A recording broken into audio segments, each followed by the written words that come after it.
Hi friends, welcome back to our channel. So ఈ వీడియోలో topic ఏంటంటే ఏపీ ఈసెట్ 2025కి సంబంధించి ఈ యొక్క ఈసెట్ కౌన్సిలింగ్కి సంబంధించి ఇంపార్టెంట్ డాక్యుమెంట్స్ ఏవో ఈ వీడియోలో చెప్తాను. అలాగే మీకు ఫ్రీ సీట్ అంటే ఫీజు రింబర్స్మెంట్ రావాలంటే కనుక ఈ డాక్యుమెంట్స్ అనేవి ఖచ్చితంగా ఉండాలి. సో ఇప్పుడు నేను చెప్పబోయే డాక్యుమెంట్స్ అన్నీ కూడా ఖచ్చితంగా మీ దగ్గర ఉన్నాయో లేదో 1-2-3 సార్లు అయితే చెక్ చేసుకోండి. సో లేకపోతే కనుక ఏం చేయాలో కూడా ఈ వీడియోలో చెప్తాను. ముందుకైతే వీడియోని అక్కడ కూడా స్కిప్ చేయొద్దు, ఎండ్ వరకు చూడండి. అలాగే ఇంతవరకు కూడా మన ఛానల్ ఎవరైతే సబ్స్క్రైబ్ చేసుకోలేదు ఇప్పుడే సబ్స్క్రైబ్ చేసుకొని పెట్టుకోండి. ఇక వీడియోస్ లైక్ చేయండి.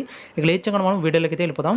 ముందుగా అయితే మీరు అందరూ ఇక్కడ స్క్రీన్ పై చూసినట్లయితే ఈ యొక్క ఈసెట్ 2025కి సంబంధించి ఇంపార్టెంట్ డాక్యుమెంట్స్ ఏవి ఈ యొక్క కౌన్సిలింగ్ సంబంధించి అంటే ఫస్ట్ వన్ వచ్చేసరికి మీ యొక్క ఏపీ ఈసెట్ ర్యాంక్ కార్డు, అలాగే హాల్ టికెట్ అప్లికేషన్. ఈ మూడు కూడా మెయిన్ డాక్యుమెంట్స్ అనమాట, ఖచ్చితంగా మీ దగ్గర అయితే ఉండాలి. నెక్స్ట్ వన్ వచ్చేసరికి మీ యొక్క 10th క్లాస్ మార్క్స్ మెమో. మెయిన్గా మనకి ఈ యొక్క ఈసెట్ డాక్యుమెంట్ వెరిఫికేషన్ అప్పుడు మీ యొక్క 10th క్లాస్ మార్క్స్ మెమోలో అలాగే మీ యొక్క ఆధార్ కార్డులో రెండిట్లో నేమ్స్ అనేవి ఒకేలా ఉన్నాయా లేదంటే డేట్ ఆఫ్ బర్త్ అనేది ఒకేలా ఉందో మొత్తం కూడా చెక్ చేస్తారు వాళ్ళు. సో ఇప్పుడే మీరు మొత్తం అన్నీ కూడా కరెక్ట్గా ఉందా లేదో చెక్ చేసుకోండి. తర్వాత వచ్చేసరికి మీ యొక్క డిప్లొమాకి సంబంధించి ఫస్ట్ ఇయర్ నుంచి 6th సెమ్ వరకు కూడా మీ యొక్క మార్క్స్ మెమోస్ అన్నీ కూడా ఉండాలన్నమాట. లైక్ మీరు రిజల్ట్స్ వచ్చేటప్పుడు డౌన్లోడ్ చేసుకుంటారు కదా, సో వాటిని అయితే పీడిఎఫ్ అనేది ప్రింట్అవుట్ తీయించుకోండి. సో అదే అనమాట మార్క్స్ మెమోస్ అంటే. నెక్స్ట్ 4th వన్ వచ్చేసరికి మీ యొక్క స్టడీ సర్టిఫికేట్స్ అనమాట. డిప్లొమా వాళ్ళు ఎవరైతే ఉన్నారో సో మీకైతే 7th క్లాస్ 8th అలాగే 9th 10th సో దానికి సంబంధించి ఒక సర్టిఫికేట్, అలాగే డిప్లొమా సంబంధించి ఒక సర్టిఫికేట్. సో అలాగే ఇంకా తర్వాత డిగ్రీ వాళ్ళు ఎవరుతున్నారో వాళ్ళకి సంబంధించి కూడా ఇక్కడ ఇచ్చాను చూడండి. 9th క్లాస్ నుంచి అయితే మీకు స్టడీ సర్టిఫికేట్ అనేది ఉండాలి. సో అలాగే నెక్స్ట్ వన్ వచ్చేసరికి మీ యొక్క క్యాస్ట్ సర్టిఫికేట్.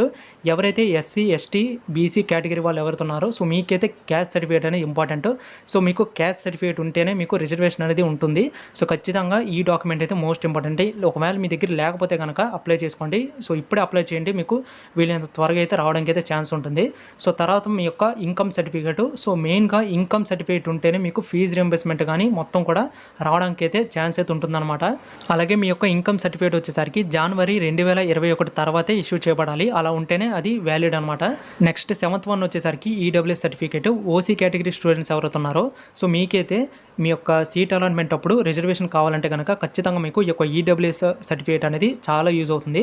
సో అలాగే మీ యొక్క ట్రాన్స్ఫర్ సర్టిఫికేట్ టీసీ, సో డిప్లొమాకి సంబంధించి టీసీ అనేది ఉండాలి.